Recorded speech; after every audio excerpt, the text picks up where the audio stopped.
ইরানের সঙ্গে তীব্র উত্তেজনার মধ্যেই বিমানবাহী রণতরী ইউএসএস আব্রাহাম লিঙ্কনকে দক্ষিণ চীন সাগর থেকে মধ্যপ্রাচ্যের দিকে যাওয়ার নির্দেশ দিয়েছে মার্কিন প্রতিরক্ষা মন্ত্রণালয় পেন্টাগন। ১৪ জানুয়ারি এক প্রতিবেদনে মার্কিন কেবল নিউজ নেটওয়ার্ক নিউজ নেশন জানিয়েছে, দক্ষিণ চীন সাগর থেকে নিমিৎজ শ্রেণীর ইউএসএস আব্রাহাম লিঙ্কন সহ ৩টি আর্লেবার্গ শ্রেণীর ডেস্ট্রয়ার মধ্যপ্রাচ্যে পাঠানো হচ্ছে। তবে এ বিষয়ে এখনও পেন্টাগন বা মার্কিন সামরিক বাহিনীর পক্ষ থেকে কোনো আনুষ্ঠানিক বিবৃতি পাওয়া যায়নি।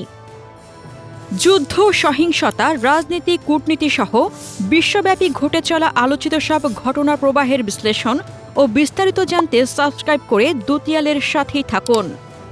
যুক্তরাষ্ট্রের প্রভাবশালী সংবাদ মাধ্যম ওয়াল স্ট্রিট জার্নাল জানিয়েছে, গত অক্টোবরে ভূমধ্য সাগর থেকে ক্যারিবিয়ান অঞ্চলে পাঠানো হয় ইউএসএস জেরাল্ড আর ফোর্ড ক্যারিয়ারকে।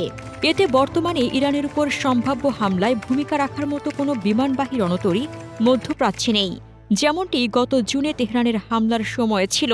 এই অবস্থায় মার্কিন প্রেসিডেন্ট আপাতত সুর নরম করলেও শেষমেশ ইরানে হামলা করে বসবেন কিনা সেই আশঙ্কা ঘনীভূত হচ্ছে। এরই মাঝে পাকিস্তানি সংবাদ মাধ্যম সামা টিভির প্রতিবেদনে বলা হয়েছে, ইউরোপীয় ইউনিয়নের উচ্চপদস্থ বেশ কিছু কর্মকর্তা আশঙ্কা প্রকাশ করেছেন যে ইরানে মার্কিন সামরিক হস্তক্ষেপ এখন সময়ের ব্যাপার মাত্র। এক ইউরোপীয় কর্মকর্তার মতে ২৪ ঘণ্টার মধ্যে এই অভিযান চালানো হতে পারে।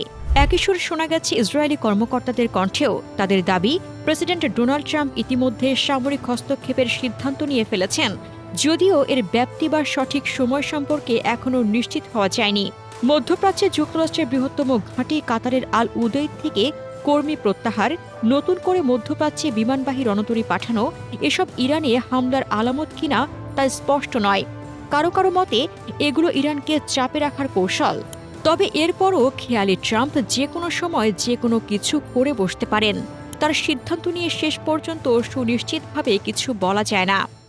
অন্যদিকে ইরানের পক্ষ থেকে প্রতিবেশী দেশগুলোকে স্পষ্টভাবে জানিয়ে দেওয়া হয়েছে, যুক্তরাষ্ট্র যদি ইরানের ভেতরে কোনো হামলা চালায়, তবে পাল্টা জবাব হিসেবে মধ্যপ্রাচ্যের বিভিন্ন দেশে অবস্থিত মার্কিন ঘাঁটিগুলোকে লক্ষ্যবস্তু করা হবে।